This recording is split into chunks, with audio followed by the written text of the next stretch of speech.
Stéphane Blais est pianiste. Jeune encore, à peine 20 ans dépassés, cet artiste que vous allez entendre dans quelques instants a déjà plusieurs disques chez Philips à son actif. Il s'appelle, je vous l'ai dit, Stéphane Blais. Il a étudié aux États-Unis et il donnera, notez, un récital le 1er avril au Théâtre des Champs-Élysées. Et pour nous, aujourd'hui, très gentiment, Stéphane nous interprète le final de la 13e rhapsodie hongroise de Franz Liszt, bien évidemment.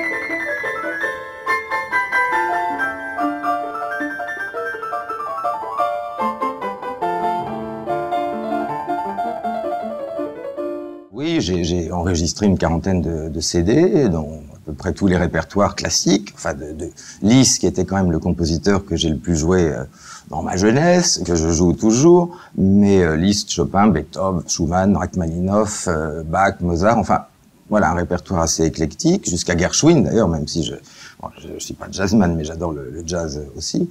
Et bon, j'ai donné des concerts pendant des années. J'ai commencé à donner des concerts à 15 ans, à peu près. Un pianiste, comme on dit, prodige. À 17 ans, il possède déjà les plus grandes maîtrises. Il jouera Liszt samedi soir à Gaveau.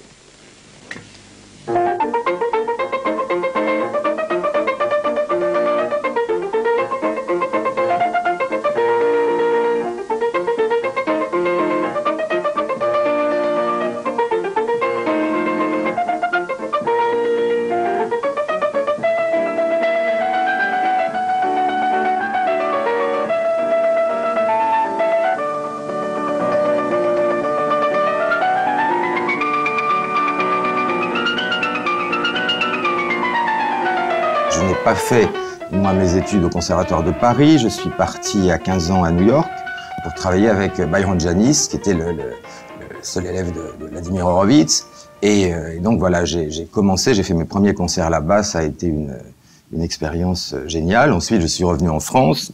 J'ai donc donné des concerts pendant des années. Et ensuite, j'ai fait une pause de 2 ou 3 ans pour composer, parce que je suis compositeur autant que pianiste. Et comme la carrière de pianiste est quand même assez fatigante et prenante, pour avoir le temps vraiment d'écrire mon œuvre, j'ai arrêté 2 ou 3 ans. Et ensuite, j'ai repris les deux activités. Et puis j'ai été professeur aussi à l'École normale de musique de Paris pendant 8 ans ou 9 ans. Donc voilà, j'aime bien toucher à tous les domaines, que ce soit de l'enseignement, de la transmission et de l'interprétation.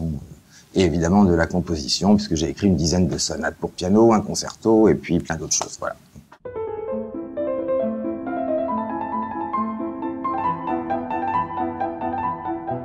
Alors pour le coup, on m'a tellement posé la question que ça a fini par plus ou moins me revenir, parce que je viens d'une famille de non-musiciens, et pas de musiciens du tout, ni mes parents, ni mes grands-parents, ni personne, pas de piano à la maison, pas de disque classique. Je veux dire, mes parents écoutaient plutôt de la variété ou je sais pas, enfin, du jazz peut-être à la limite, mais donc quand on me posait la question un peu plus jeune, je me disais bah non, en fait je ne sais pas, c'est venu comme ça. Et je me souviens maintenant, enfin, c'est surtout, j'ai vu des photos assez récemment. Mes parents avaient dû m'offrir quand j'avais mais vraiment 2 ans un petit jouet, un piano d'1 octave, les petits jouets en bois de l'époque. Paraît-il, j'étais tout le temps fourré là-dessus, donc ça pourrait être ça. Parce que je sais que déjà à 6 ans, je voulais être pianiste et j'ai dit à mes parents, je veux être pianiste. J'ai pas dit je veux faire du piano, je veux être pianiste. Alors ils se sont demandé si j'avais perdu les pédales ou quoi. Ils se sont dit bon, on va voir. Peut-être que dans 3 semaines il voudra faire autre chose. Et puis ils se sont rendus compte que c'était sérieux. En dehors de cette anecdote-là, je ne sais pas ce qui m'y a poussé.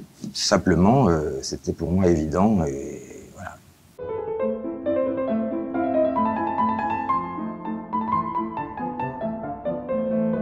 Byron Janis, donc, qui m'avait invité à venir chez lui, c'est lui qui m'avait entendu, tout à fait par hasard, à un concert que j'avais donné, mais à 14 ans, bon, et qui m'a invité à venir chez lui. Donc j'ai vécu chez lui.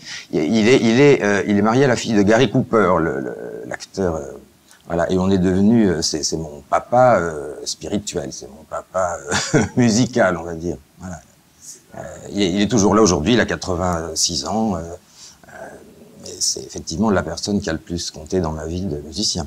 Byron Janis m'a fait venir parce qu'il avait trouvé en moi quelque chose qui lui correspondait. C'était plus des cours, c'était un partage, c'est assez difficile à expliquer. Il avait entendu des choses qui lui plaisaient dans mon jeu, et ça a été plus un échange et une reconnaissance presque filiale musicalement, hein, au niveau de la transmission qu'autre chose. Et bah, la discipline, évidemment, je veux dire, entre l'âge de 10 ans et l'âge de 25 ans, maintenant c'est un peu différent, mais c'était 8 heures, 9 heures par jour. Non seulement pour travailler sa technique et le son, mais aussi pour apprendre le répertoire. Parce qu'on ne peut pas espérer commencer une carrière, enfin on peut espérer commencer une carrière, mais on ne peut pas espérer avoir une carrière qui dure si on la commence avec 3 concertos ou 2 ou 3 programmes de concert. Il faut avoir travaillé tous les Beethoven, les Liszt, les Chopin, très vite. Et si on commence à travailler trop tard les œuvres très virtuoses comme Liszt ou Rachmaninoff, bah c'est trop tard. C'est vraiment quelque chose qu'on doit faire assez tôt, donc ça...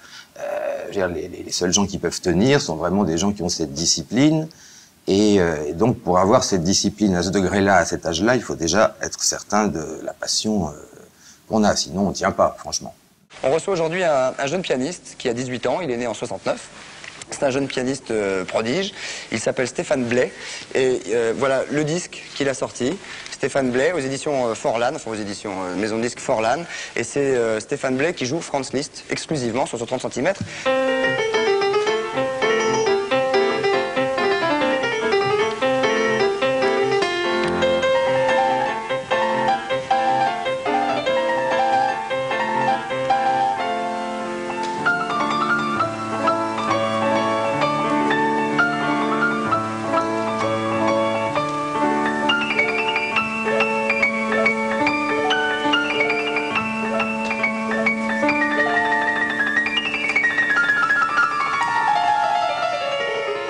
Pourquoi Liszt? Bah parce que j'ai écouté ses œuvres et que j'ai découvert vraiment un monde nouveau. D'abord, c'est lui qui a complètement révolutionné l'instrument piano, hein, la manière de faire sonner l'instrument, tout ce qui est orchestral chez Liszt. On n'avait pas ça avant. Beethoven, un immense compositeur, mais Liszt a trouvé en dehors de son génie de compositeur, il a trouvé des formules pianistiques qui font que le piano finit par sonner comme un orchestre, hein. On entend tous les instruments. Enfin, il a trouvé une technique qui est terriblement difficile, mais il a complètement révolutionné la forme. Il a fait aussi des paraphrases d'opéras comme le Faust de Gounod, les opéras de Wagner, Tannhäuser, La mort d'Isolde.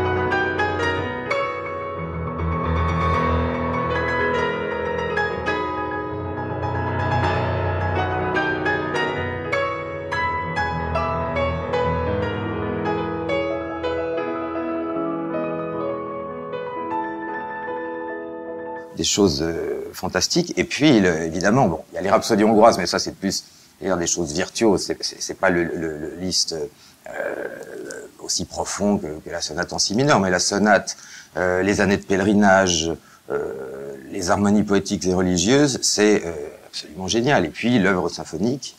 Moi, j'étais passionné aussi par la Faust symphonie. Bon, je suis assez obsédé par Faust, ça c'est voilà, le livre de Faust quand même m'intéresse. J'en ai fait une transcription pour piano d'ailleurs. Et voilà, c'est ça. Et le personnage, en plus, c'est le compositeur que j'aurais voulu connaître. Je crois que la plupart des pianistes qui connaissent sa vie doivent penser la même chose. On aime Mozart, on aime Chopin, mais je pense qu'on aurait peut-être été déçus si on les avait eus face à nous comme personne. Alors que Liszt, c'est un type qui a été curieux de tout, qui a créé à peu près les œuvres de tout le monde, qui avait aucune jalousie, parce que quand même dans les milieux artistiques, souvent, bon voilà, il a créé les œuvres de Berlioz, de Wagner, de Schumann, de Chopin, il a aidé tout le monde.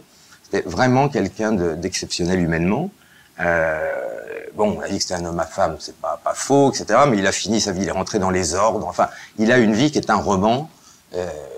et il a réalisé quelque chose qu'encore aujourd'hui, on connaît seulement une partie de ce qu'il a fait. Parce que l'œuvre est immense, et les gens ont un peu tendance à jouer toujours la même chose. Donc il y a une œuvre religieuse qui est magnifique, il y a beaucoup d'œuvres orchestrales qui sont rarement jouées, et même dans la musique pour piano, il y a beaucoup de choses qu'on entend assez peu. Donc j'essaie d'en faire découvrir davantage.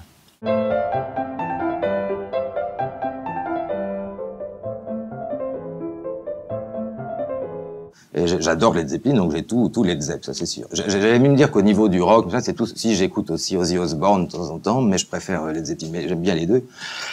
Mais surtout Led Zeppelin. Et puis sinon, j'écoute Brel ou Gainsbourg. J'aime beaucoup Gainsbourg.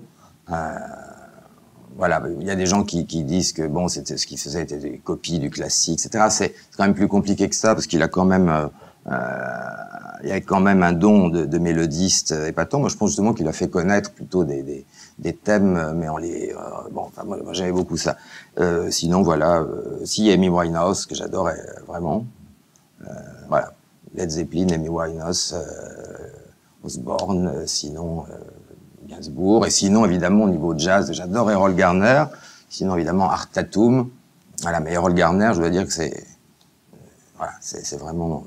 pianiste que je trouve génial. D'ailleurs, il y a un lien pianistiquement entre la technique classique de Horowitz et de ce qu'on fait nous, Byron ou moi aujourd'hui, et ce genre de piano, rythmiquement très complexe, mais en même temps avec un toucher particulier.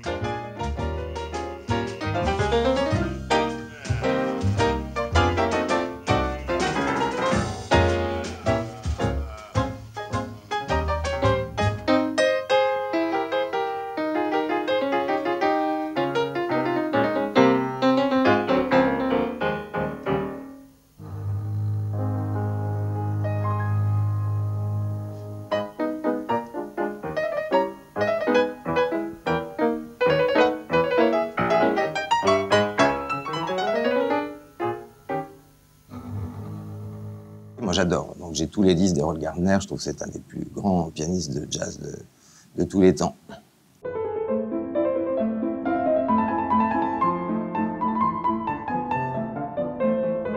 Ah bah, l'enseignement de la musique à l'école, moi, je vais dire un truc, je pense qu'il faudrait la supprimer parce que c'est un vaccin. Je veux dire, c'est un truc qui dégoûte des millions de jeunes.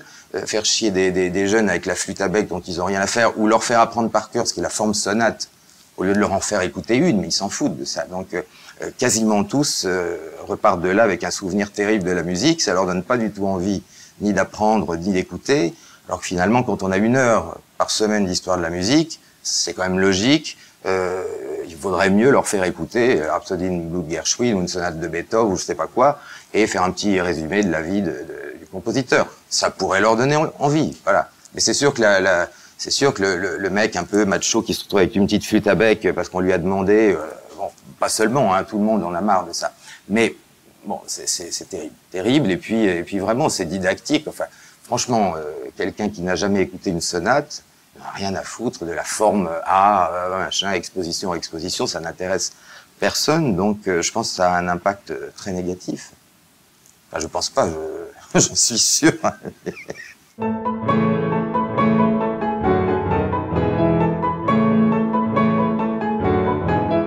À mon avis, l'Europe, on appelle l'Europe aujourd'hui avec le traité européen, hein, avec le traité de Maastricht, avec Lisbonne, c'est une catastrophe pour les arts et c'est une catastrophe pour les compositeurs et c'est une catastrophe pour l'avenir de la composition. C'est complètement ridicule parce qu'effectivement, je dis pas que l'artiste est nationaliste ou pas nationaliste, mais il a des particularismes quand même très clairs qui viennent de son vécu, de l'endroit où il est né, de ce qu'il a vu. Enfin, je veux dire, un compositeur qui est né à Saint-Pétersbourg n'a pas la même vision du monde ou le même ressenti qu'un type qui est né à Paris ou à Cuba. Bon, voilà. Et donc, cette espèce de choses comme ça, de mondialisation forcée, tue tous ces particularismes. D'ailleurs, quand on entend des crapules comme Bernard-Henri Lévy dire qu'il faut fermer le caquet du coq gaulois, etc., bah, on espère bien lui faire fermer le sien, mais c'est difficile. Mais c'est absolument terrible parce que on ne pourrait plus aujourd'hui, on peut imaginer qu'on n'ait bientôt plus de possibilité d'avoir des Rachmaninov d'un côté, des Satie ou Debussy de l'autre, voilà, parce que les gens vont être élevés dans ces espèces de choses informes, bouffer la même chose, s'habiller pareil, écouter la même merde, etc. Et c'est terrible. Donc quand même la manière dont un compositeur se structure, qu'il soit nationaliste ou pas, ça n'a rien à voir, mais il y a quand même l'idée de la nation dans laquelle il est né, qui l'a, d'une manière ou d'une autre, influencé. C'est ça qui fait que on reconnaît tout de suite la musique russe, que ce soit Tchaïkovski, Scriabine, Rimsky-Korsakov, Moussorgsky, etc.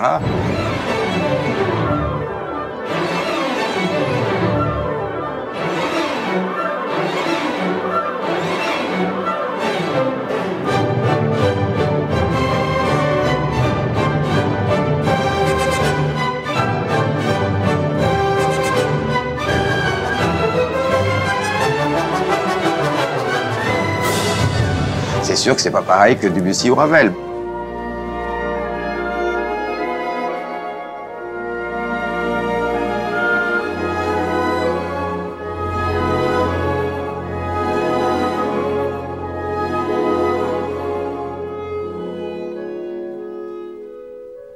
Et le risque, c'est qu'à l'avenir, si on n'y prend pas garde, ça va forcément, et c'est déjà le cas, ça commence déjà, ça va changer. Alors, on n'ira pas jusqu'à dire que ça va tuer le génie, il y aura toujours des génies, sans doute, mais on peut se demander comment ça va se passer. On doit se demander où ils vont pouvoir puiser, dans quoi ils vont pouvoir puiser leur originalité à partir du moment où ils n'auront plus de particularisme, en tout cas dans la manière dont ils auront été élevés. Ils auront tous plus ou moins vu et écouté la même chose, et ça c'est quand même très inquiétant.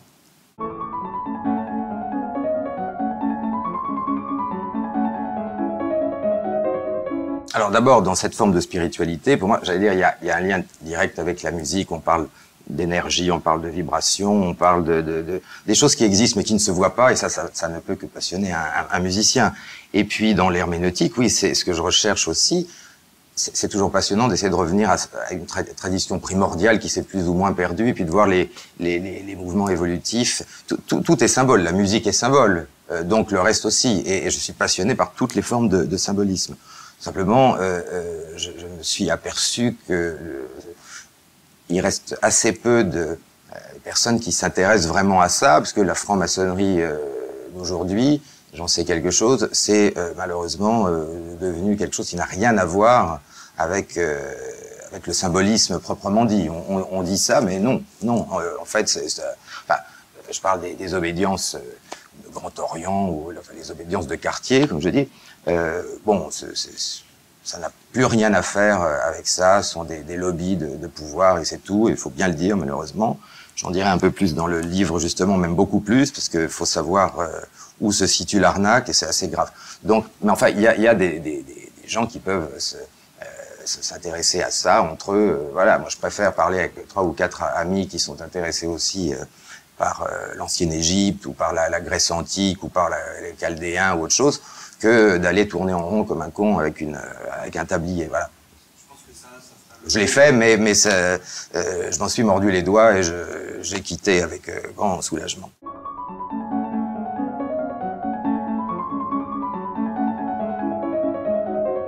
Ça fait des années que je suis très proche des idées d'égalité et réconciliation. J'aime beaucoup Alain, on est devenus amis, enfin Alain Soral.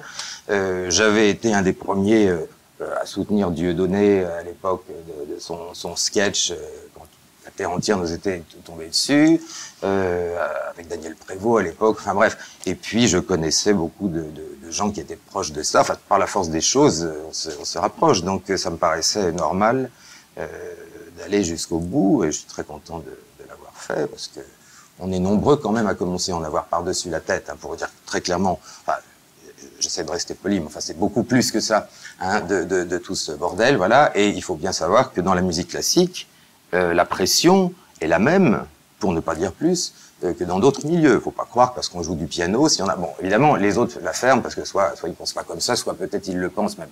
J'en connais qui le pensent, mais qui n'oseront jamais le dire. Ils n'ont pas envie de se faire boycotter partout. Bon, moi, comme j'ai toujours dit ce que je pensais, jusqu'au bout. Mais il faut bien savoir que ça a des conséquences, et on commence à en avoir vraiment ras-le-bol. On est là pour jouer, mais on a le droit de dire ce qu'on pense, et puis il faudra bien que ça arrête un jour.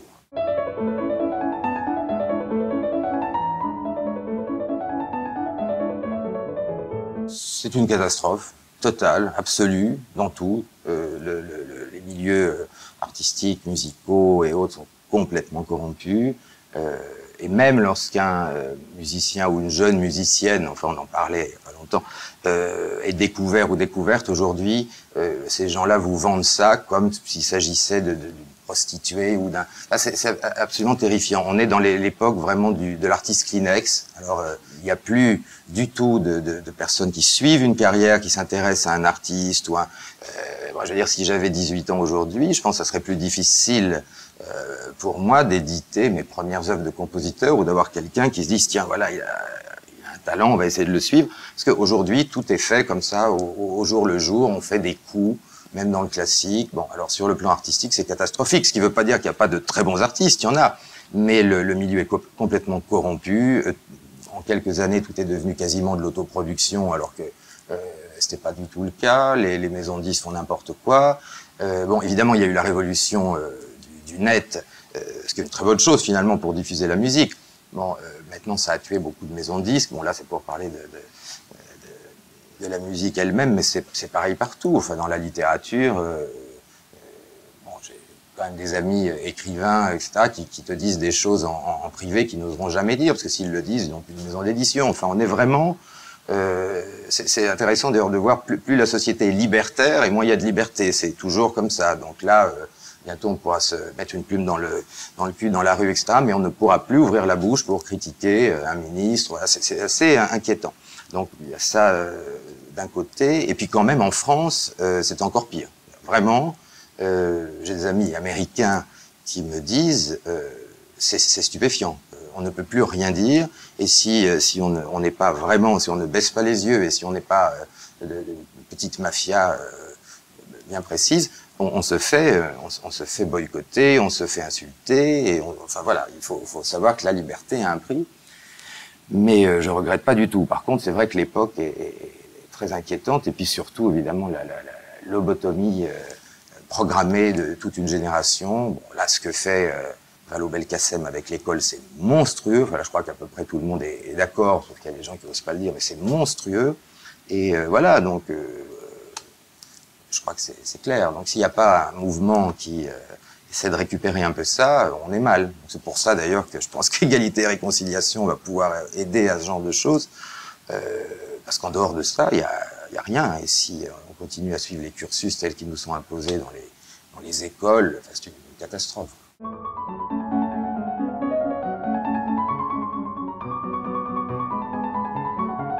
Bah, d'abord, ça me semblait bien d'avoir un éventail, historiquement, hein, qui aille justement de Mozart. Bon, j'aurais pu commencer à Bach, etc., mais j'allais pas mettre les Goldberg, c'est trop long. Mais d'aller de Mozart à aujourd'hui. Et puis d'avoir en même temps certaines pages qui sont, j'allais dire, un peu des tubes, mais d'autres qui sont très chouettes, mais que personne ne connaît encore, comme la Toccata de Khatchaturian.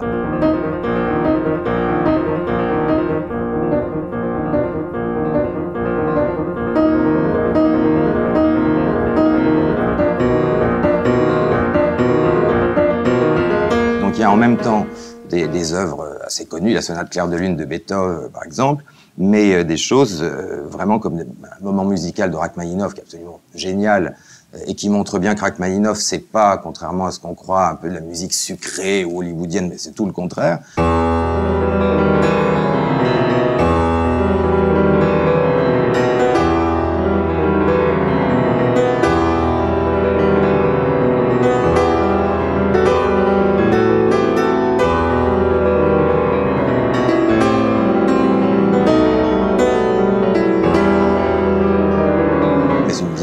Au contraire, très russe. Bon, il y a la marche de Rakovski transcrite par Horowitz, c'est assez délirant.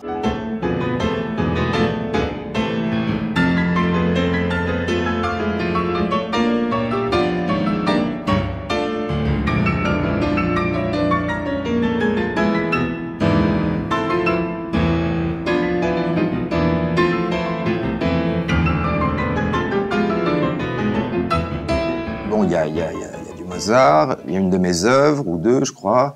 Donc Piazzolla, c'est le Libertango.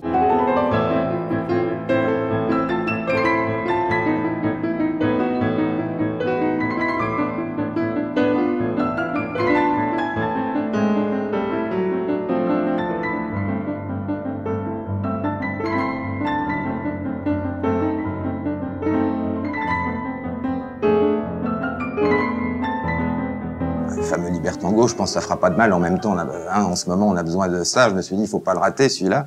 Il faut mettre le Libertango. Si ça peut aider les Français à se libérer un peu, ça sera pas mal. Et puis voilà. Donc, je pense que ça donne un panel un peu représentatif et en même temps, de toutes les périodes du classique jusqu'à aujourd'hui.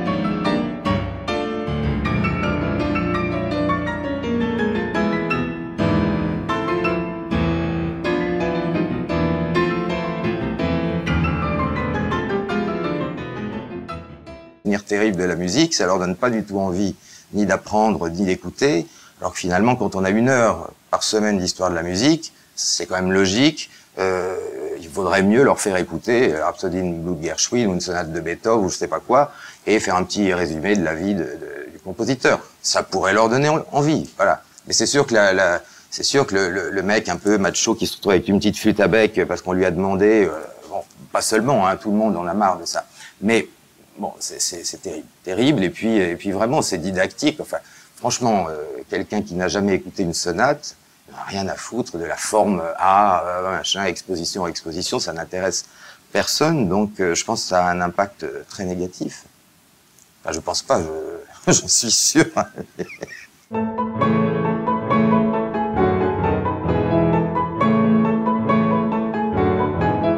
À mon avis, l'Europe, on appelle l'Europe aujourd'hui avec le traité européen, hein, avec le traité de Maastricht, avec Lisbonne, c'est une catastrophe pour les arts, et c'est une catastrophe pour les compositeurs, et c'est une catastrophe pour l'avenir de la composition. C'est complètement ridicule, parce qu'effectivement, je dis pas que l'artiste est nationaliste ou pas nationaliste, mais il a des particularismes quand même très clairs, qui viennent de son vécu, de l'endroit où il est né, de ce qu'il a vu, enfin je veux dire... un compositeur qui est né à Saint-Pétersbourg n'a pas la même vision du monde ou le même ressenti qu'un type qui est né à Paris ou à Cuba. Bon, voilà. Et donc, cette espèce de choses comme ça, de mondialisation forcée, tue tous ces particularismes. D'ailleurs, quand on entend des crapules comme Bernard-Henri Lévy dire qu'il faut fermer le caquet du coq gaulois, etc., bah, on espère bien lui faire fermer le sien, mais c'est difficile. Mais c'est absolument terrible parce que on ne pourrait plus aujourd'hui, on peut imaginer qu'on n'ait bientôt plus de possibilité d'avoir des Rachmaninov d'un côté, des Satie ou Debussy de l'autre, voilà, parce que les gens vont être élevés dans ces espèces de choses informes, bouffer la même chose, s'habiller pareil, écouter la même merde, etc. Et c'est terrible. Donc quand même la manière dont un compositeur se structure, qu'il soit nationaliste ou pas, ça n'a rien à voir, mais il y a quand même l'idée de la nation dans laquelle il est né, qui l'a, d'une manière ou d'une autre, influencé. C'est ça qui fait que on reconnaît tout de suite la musique russe, que ce soit Tchaïkovski, Scriabine, Rimsky-Korsakov, Moussorgsky, etc.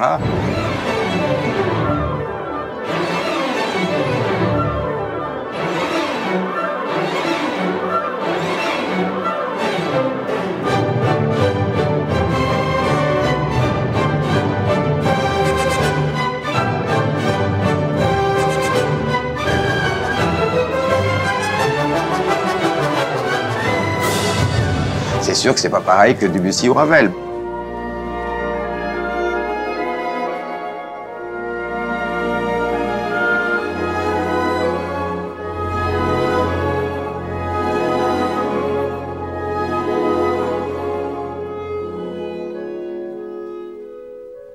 Et le risque, c'est qu'à l'avenir, si on n'y prend pas garde, ça va forcément, et c'est déjà le cas, ça commence déjà, ça va changer. Alors, on n'ira pas jusqu'à dire que ça va tuer le génie, il y aura toujours des génies, sans doute, mais on peut se demander comment ça va se passer.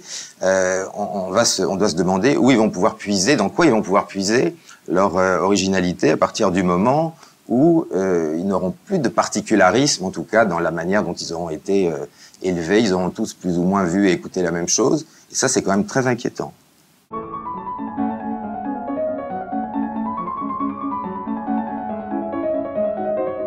Alors d'abord, dans cette forme de spiritualité, pour moi, j'allais dire, il y a un lien direct avec la musique. On parle d'énergie, on parle de vibration, on parle des choses qui existent mais qui ne se voient pas, et ça ne peut que passionner un musicien. Et puis dans l'herméneutique, oui, c'est ce que je recherche aussi, c'est toujours passionnant d'essayer de revenir à une tradition primordiale qui s'est plus ou moins perdue, et puis de voir les mouvements évolutifs. Tout est symbole, la musique est symbole, donc le reste aussi. Et je suis passionné par toutes les formes de symbolisme. Simplement, je me suis aperçu que il reste assez peu de personnes qui s'intéressent vraiment à ça, parce que la franc-maçonnerie d'aujourd'hui, j'en sais quelque chose, c'est malheureusement devenu quelque chose qui n'a rien à voir avec le symbolisme proprement dit. On dit ça, mais non. En fait, enfin, je parle des obédiences de Grand Orient, ou enfin, les obédiences de quartier, comme je dis. Bon, ça n'a plus rien à faire avec ça. Ce sont des lobbies de pouvoir, et c'est tout. Il faut bien le dire, malheureusement. J'en dirai un peu plus dans le livre, justement, même beaucoup plus, parce qu'il faut savoir où se situe l'arnaque, et c'est assez grave. Donc, mais enfin, il y a des gens qui peuvent s'intéresser à ça entre eux. Voilà, moi je préfère parler avec 3 ou 4 amis qui sont intéressés aussi par l'ancienne Égypte, ou par la Grèce antique, ou par les Chaldéens, ou autre chose, que d'aller tourner en rond comme un con avec un tablier. Voilà. Je l'ai fait, mais je m'en suis mordu les doigts, et j'ai quitté avec grand soulagement.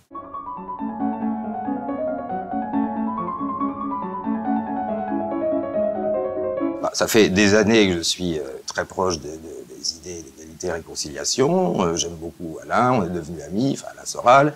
J'avais été un des premiers à soutenir Dieudonné à l'époque de son sketch, quand la terre entière nous était tombée dessus, avec Daniel Prévost à l'époque, enfin bref. Et puis je connaissais beaucoup de gens qui étaient proches de ça. Enfin, par la force des choses, on se rapproche. Donc ça me paraissait normal d'aller jusqu'au bout, et je suis très content de l'avoir fait, parce que on est nombreux quand même à commencer à en avoir par-dessus la tête, hein, pour dire très clairement, enfin, j'essaie de rester poli, mais enfin c'est beaucoup plus que ça, hein, de tout ce bordel, voilà. Et il faut bien savoir que dans la musique classique, la pression est la même, pour ne pas dire plus, que dans d'autres milieux. Faut pas croire parce qu'on joue du piano, s'il y en a, bon, évidemment, les autres la ferment parce que soit ils pensent pas comme ça, soit peut-être ils le pensent même. J'en connais qui le pensent, mais qui n'oseront jamais le dire. Ils n'ont pas envie de se faire boycotter partout. Bon, moi, comme j'ai toujours dit ce que je pensais, jusqu'au bout. Mais il faut bien savoir que ça a des conséquences, et on commence à en avoir vraiment ras-le-bol. On est là pour jouer, mais on a le droit de dire ce qu'on pense, et puis il faudra bien que ça arrête un jour.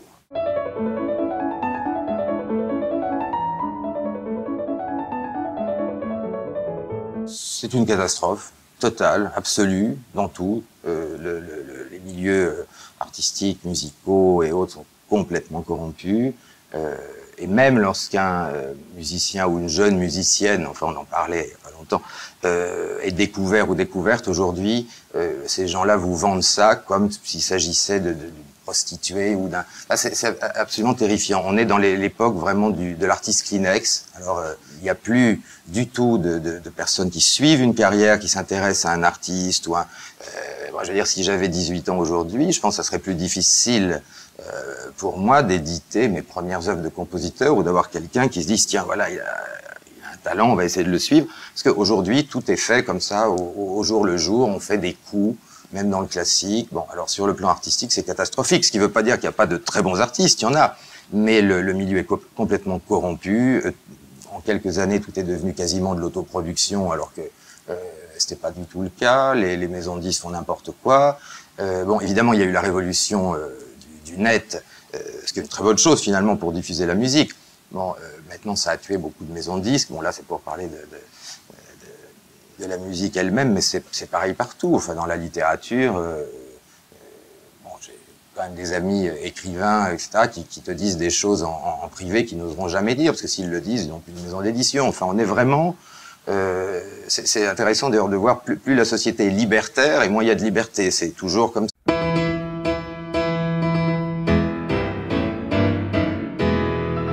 Stéphane Blais est pianiste.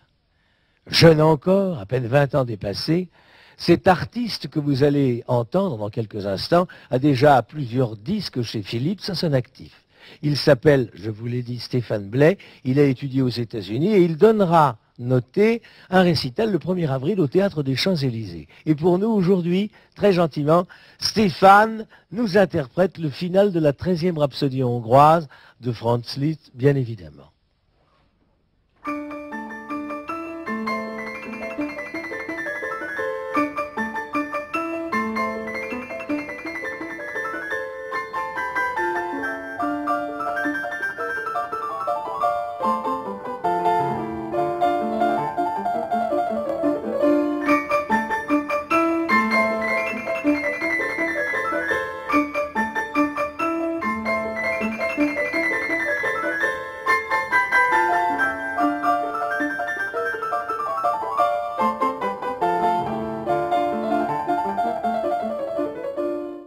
j'ai enregistré une quarantaine de CD, dont à peu près tous les répertoires classiques, enfin de Liszt, qui était quand même le compositeur que j'ai le plus joué dans ma jeunesse, que je joue toujours, mais Liszt, Chopin, Beethoven, Schumann, Rachmaninoff, Bach, Mozart, enfin voilà, un répertoire assez éclectique, jusqu'à Gershwin d'ailleurs, même si je suis pas jazzman, mais j'adore le jazz aussi. Et bon, j'ai donné des concerts pendant des années.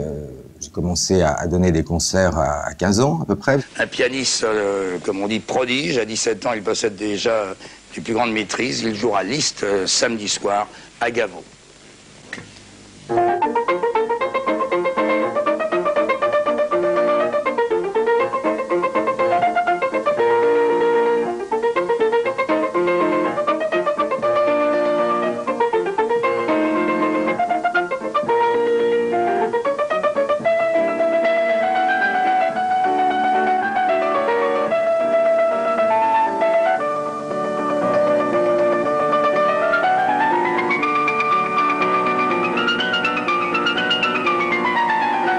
Je n'ai pas fait, moi, mes études au Conservatoire de Paris. Je suis parti à 15 ans à New York pour travailler avec Byron Janis, qui était le seul élève de Vladimir Horowitz.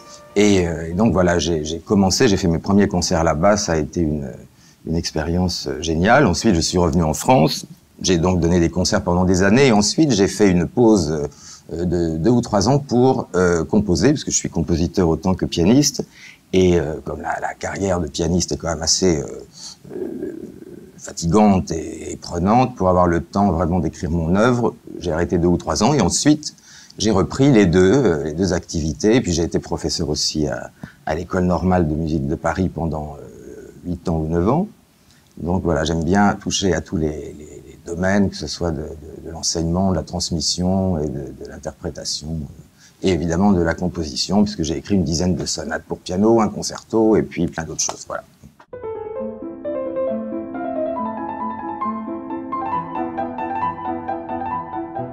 Alors pour le coup, on m'a tellement posé la question que ça a fini par plus ou moins me revenir, parce que je viens d'une famille de non-musiciens, et pas de musiciens du tout, ni mes parents, ni mes grands-parents, ni personne, pas de piano à la maison, pas de disque classique. Je veux dire, mes parents écoutaient plutôt de la variété ou je sais pas, enfin, du jazz peut-être à la limite, mais donc quand on me posait la question un peu plus jeune, je me disais bah non, en fait je ne sais pas, c'est venu comme ça. Et je me souviens maintenant, enfin, c'est surtout j'ai vu des photos assez récemment.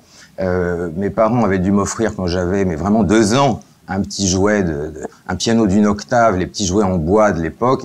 Paraît-il, j'étais tout le temps fourré là-dessus, donc ça pourrait être ça, parce que je sais que déjà à 6 ans, je voulais...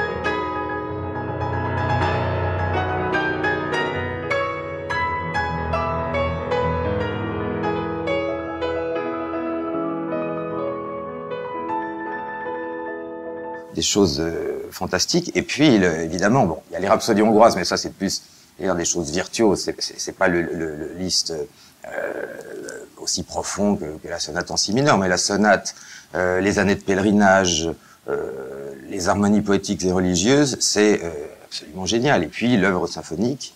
Moi, j'étais passionné aussi par la Faust symphonie. Bon, je suis assez obsédé par Faust, ça c'est voilà, l'île de Faust quand même m'intéresse. J'en ai fait une transcription pour piano d'ailleurs. Et voilà, c'est ça. Et le personnage, en plus, c'est le compositeur que j'aurais voulu connaître. Je crois que la plupart des pianistes qui connaissent sa vie doivent penser la même chose. On aime Mozart, on aime Chopin, mais je pense qu'on aurait peut-être été déçus si on les avait eus face à nous comme personne. Alors que Liszt, c'est un type qui a été curieux de tout, qui a créé à peu près les œuvres de tout le monde, qui avait aucune jalousie, parce que quand même dans les milieux artistiques, souvent, bon voilà, il a créé les œuvres de Berlioz, de Wagner, de Schumann, de Chopin, il a aidé tout le monde. C'était vraiment quelqu'un d'exceptionnel humainement. Bon, on a dit que c'était un homme à femme, c'est pas faux, etc. Mais il a fini sa vie, il est rentré dans les ordres. Enfin, il a une vie qui est un roman. Et il a réalisé quelque chose qu'encore aujourd'hui, on connaît seulement une partie de ce qu'il a fait. Parce que l'œuvre est immense, et les gens ont un peu tendance à jouer toujours la même chose. Donc il y a une œuvre religieuse qui est magnifique, il y a beaucoup d'œuvres orchestrales qui sont rarement jouées, et même dans la musique pour piano, il y a beaucoup de choses qu'on entend assez peu. Donc j'essaie d'en faire découvrir davantage.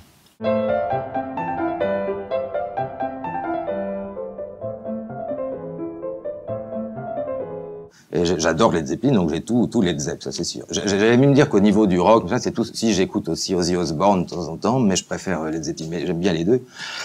Mais surtout Led Zeppelin. Et puis sinon, j'écoute Brel ou Gainsbourg. J'aime beaucoup Gainsbourg.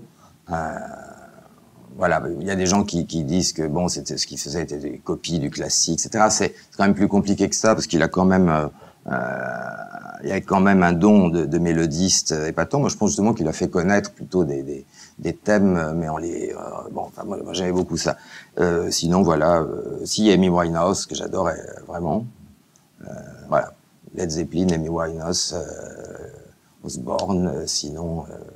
Gainsbourg, et sinon, évidemment, au niveau jazz, j'adore Errol Garner, sinon, évidemment, Art Tatum, voilà, mais Errol Garner, je dois dire que c'est, voilà, c'est vraiment pianiste que je trouve génial. D'ailleurs, il y a un lien entre, pianistiquement, entre la technique classique de Horowitz et de ce qu'on fait nous, Byron ou moi aujourd'hui, et ce genre de piano, rythmiquement très complexe, mais en même temps avec un toucher particulier.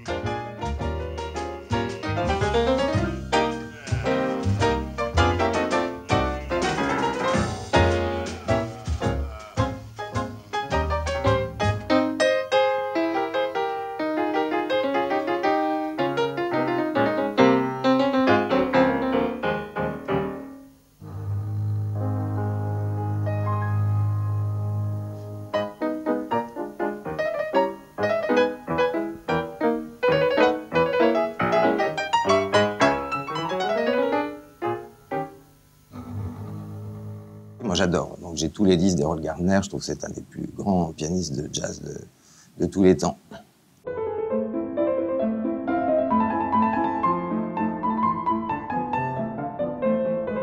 Ah bah, l'enseignement de la musique à l'école, moi, je vais dire un truc, je pense qu'il faudrait la supprimer parce que c'est un vaccin. Je veux dire, c'est un truc qui dégoûte des millions de jeunes.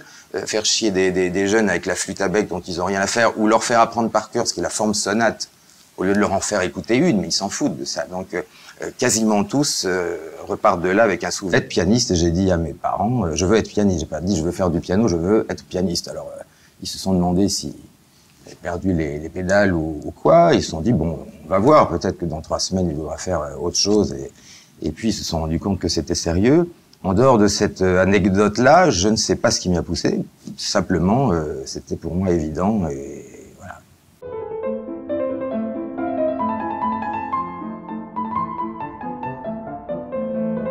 Byron Janis, donc, qui m'avait invité à venir chez lui, c'est lui qui m'avait entendu, tout à fait par hasard, à un concert que j'avais donné, mais à 14 ans, bon, et qui m'a invité à venir chez lui. Donc j'ai vécu chez lui. Il est marié à la fille de Gary Cooper, l'acteur. Voilà, et on est devenu, c'est mon papa spirituel, c'est mon papa musical, on va dire. Voilà. Il est toujours là aujourd'hui, il a 86 ans. Mais c'est effectivement la personne qui a le plus compté dans ma vie de musicien. Byron Janis m'a fait venir parce qu'il avait trouvé en moi quelque chose qui lui correspondait. C'était plus des cours, c'était un partage. C'est assez difficile à expliquer. Il avait entendu des choses qui lui plaisaient dans mon jeu, et ça a été plus un échange, une reconnaissance presque filiale musicalement, hein, au niveau de la transmission qu'autre chose. Et bah, la discipline, évidemment, je veux dire, entre l'âge de 10 ans et l'âge de 25 ans, maintenant c'est un peu différent, mais c'était 8 heures, 9 heures par jour. Non seulement pour travailler sa technique et le son, mais aussi pour apprendre le répertoire. Parce qu'on ne peut pas espérer commencer une carrière, enfin on peut espérer commencer une carrière, mais on ne peut pas espérer avoir une carrière qui dure si on la commence avec 3 concertos ou 2 ou 3 programmes de concert. Il faut avoir travaillé tous les Beethoven, les Liszt, les Chopin, très vite. Et si on commence à travailler trop tard les œuvres très virtuoses comme Liszt ou Rachmaninoff, bah c'est trop tard. C'est vraiment quelque chose qu'on doit faire assez tôt, donc ça... je veux dire, les seuls gens qui peuvent tenir sont vraiment des gens qui ont cette discipline. Et donc, pour avoir cette discipline à ce degré-là, à cet âge-là, il faut déjà être certain de la passion qu'on a. Sinon, on ne tient pas, franchement. On reçoit aujourd'hui un jeune pianiste qui a 18 ans. Il est né en 69. C'est un jeune pianiste prodige. Il s'appelle Stéphane Blais. Et voilà le disque qu'il a sorti. Stéphane Blais aux éditions Forlan, enfin aux éditions Maison de Disque Forlan. Et c'est Stéphane Blais qui joue Franz Liszt exclusivement sur ce 30 cm.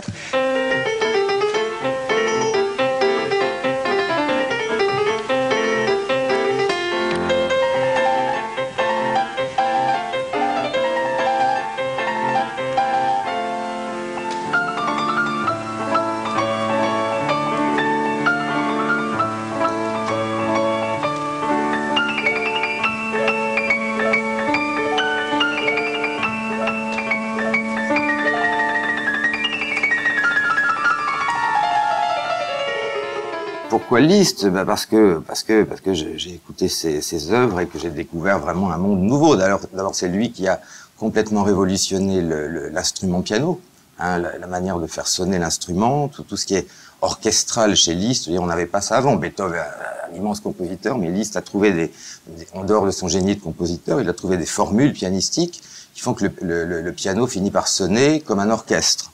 Hein. On entend tous les instruments. Enfin, il a trouvé une technique qui est terriblement difficile, mais il a complètement révolutionné la forme. Il a fait aussi des paraphrases d'opéras comme le Faust de Gounod, les opéras de Wagner, Tannhäuser, La mort d'Isolde.